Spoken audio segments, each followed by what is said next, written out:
Dream escribe que él actualmente es dueño de una Toyota Hilux modelo 93, cuya dueña original fue la creadora de la coreografía del sanjuanero huilense. Entonces quiere saber si ese hecho hace que su carro valga mucho más. Y pues mi amigo, técnicamente y teóricamente sí, su camioneta podría valer más por haber pertenecido a esta señora. Pero si nos apegamos a la realidad y al contexto nacional, la verdad es que hay muy pocas probabilidades de que alguien quiera pagarle más porque esta señora fue dueña de ese carro en algún momento. Porque si bien es cierto, existe un término que se llama valor de procedencia de famoso, que es cuando un objeto gana valor por el simple hecho de haber pertenecido o haber estado en posesión de una persona famosa y sus seguidores, sus fans o sus coleccionistas están dispuestos a pagar más por ese objeto porque para ellos sí vale. Pues en este caso, la verdad no se daría tanto, porque estamos hablando de la creadora de la coreografía del sanjuanero huilense. Por lo tanto, sería relevante prácticamente solo en el Huila. Si acaso yo soy huilense, nacido y criado en el Huila, y eso me tiene sin ningún cuidado. O sea, y estoy hablando como una persona normal, no estoy hablando como compraventero. Si yo fuera una persona normal y me llega alguien a decirme, mira, este carro le perteneció a la creadora del sanjuanero huilense de la coreografía, yo le voy a decir, ¿y a mí qué? ¿Sí? Porque yo no soy fan de esa persona. Les voy a dar otro ejemplo. No hace mucho, y creo que fue en Barranquilla, Shakira pisó una hoja y esa hoja la vendieron por 1 millón de pesos. Para una persona, esa hoja sí valía ese 1 millón de pesos porque la pisó Shakira. Pero estoy bastante seguro de que miles, por no decir que millones de personas, se burlaron de la persona que pagó ese 1 millón de pesos. Porque es ridículo. Y en este caso estamos hablando de la creadora de la coreografía del sanjuanero huilense que no la conoce prácticamente nadie, ni siquiera dentro del mismo departamento del Huila, versus Shakira, que no solo la conocen en Colombia, sino que la conocen en el mundo. ¿Sí? Y aún así, que alguien pague más por eso, le resulta ridículo o absurdo para la mayoría. Lo mismo pasaría con su carro, ¿no? Tendría que buscarse específicamente los fans o los coleccionistas con las cosas que tienen que ver con el sanjuanero huilense. Para ellos tal vez eso sí valga un poco más, tal vez para ellos. Pero aquí viene el otro problema. Usted tiene que autenticar eso. En el mercado del coleccionista a veces vale más la autenticación de que realmente eso sí perteneció a la persona que el mismo objeto. ¿Sí? Entonces, y créame que para autenticar algo como esto se necesita mucho. No siempre es tan fácil como decir, mire, tomé esta foto y Shakira estaba ahí, entonces esa hoja vale. No siempre es así. Y mucho menos cuando estamos hablando de algo más costoso, porque aquí no solo estás cobrando el carro, sino que estás cobrando el valor de procedencia, ¿no? Entonces, para serle muy sincero, mi hermano, las probabilidades son bastante bajas. Y aunque encontraras una persona que esté dispuesta a pagar más, tenga presente que no muchas personas pertenecen a ese nicho. Así que no hay mucha oferta y obviamente no hay tanta demanda, por no decir que no hay demanda de eso. Así que si pretendías de pronto cobrar un poquito más por eso, la tienes realmente difícil. Tal vez si tengas suerte y llegues con un coleccionista del sanjuanero huilense o alguien muy apasionado por el departamento y sus cosas y te quiera pagar más.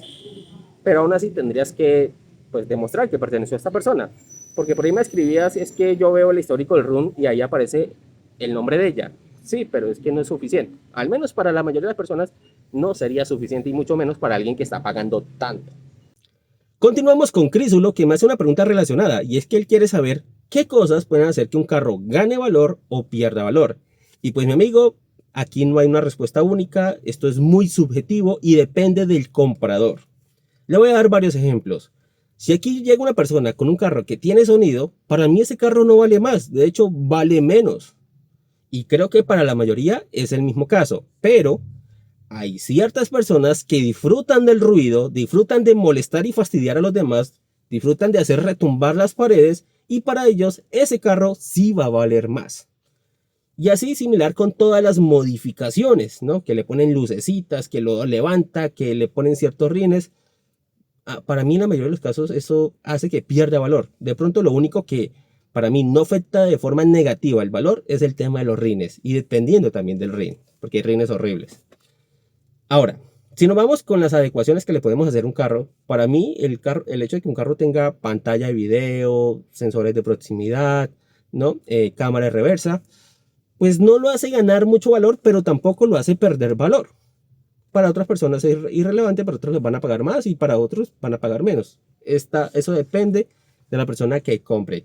Otro ejemplo, kilometraje. Para mí el kilometraje bajito es absolutamente irrelevante. Para mí un carro con poco kilometraje no vale más. A mí el kilometraje solo afecta el valor de forma negativa. Si ya es muy alto y estamos hablando de más de 30.000 kilómetros por año, ahí ya le afecta de forma negativa el valor del carro. Pero el que tenga poquito kilometraje, para mí, es completamente irrelevante. Para otras personas, el que tenga poco kilometraje, el que el tablero muestre poco kilometraje, sí es importante y están dispuestos a pagar más, independientemente si ese kilometraje es real o no, ¿no? Que eso ya es otro tema.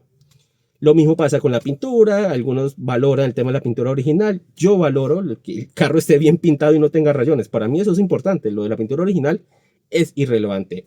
Y así podemos mencionar todas las cosas en los carros. Todo depende de quién esté comprando y si está dispuesto a pagar más por ciertas cosas. De hecho, solo podría mencionar dos cosas que pueden hacer que un carro valga un poco más. Primero y fundamental, el estado. Entre más bueno y más intacto esté el carro, más vale. Tampoco es que lo haga valer el doble, pero sí por ahí un 5 o tal vez máximo un 10% más. Hasta ahí y dependiendo del carro. Y lo otro sería, y lo he visto solo en las Toyotas Prados, es la actualización de frente.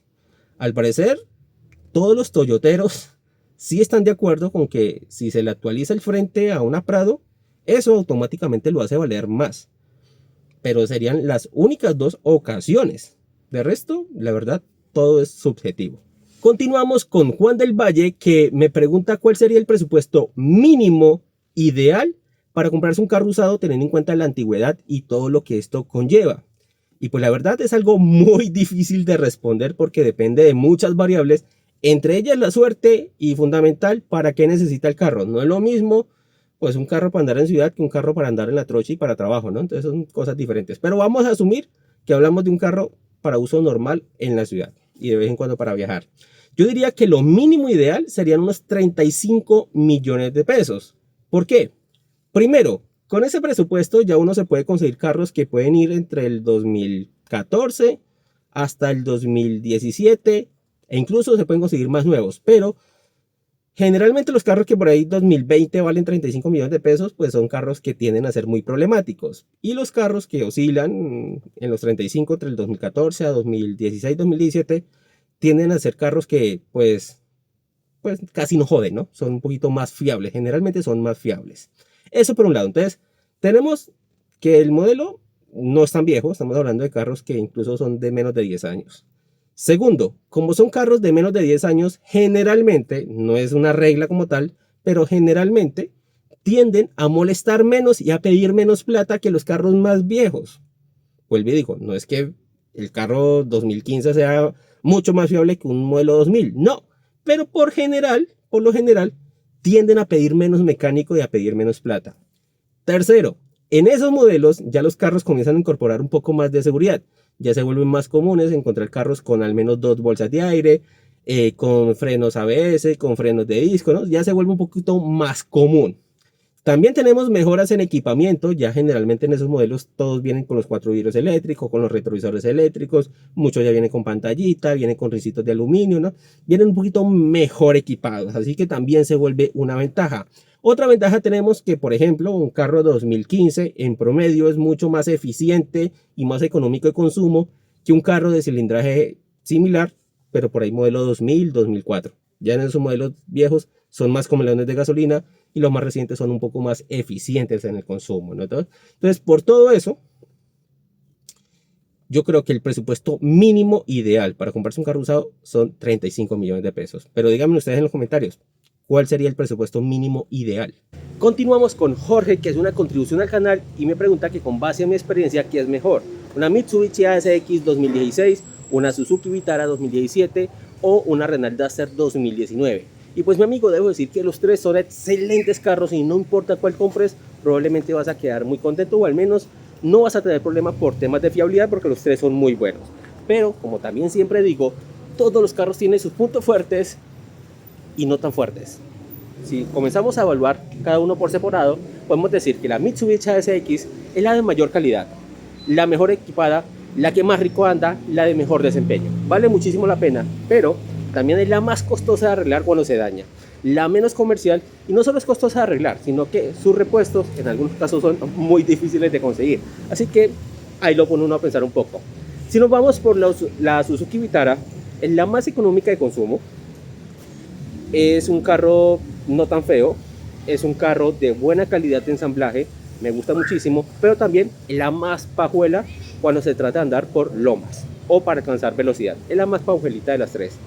Y finalmente, si nos vamos por la Renault Duster, es la más comercial, es la más versátil, es un carro que sus cosas malas es que no es tan bonita para mucha gente, en lo personal no me parece para nada bonita, y su calidad de ensamblaje no es tan bueno, digamos que es la peorcita en ese aspecto de las tres.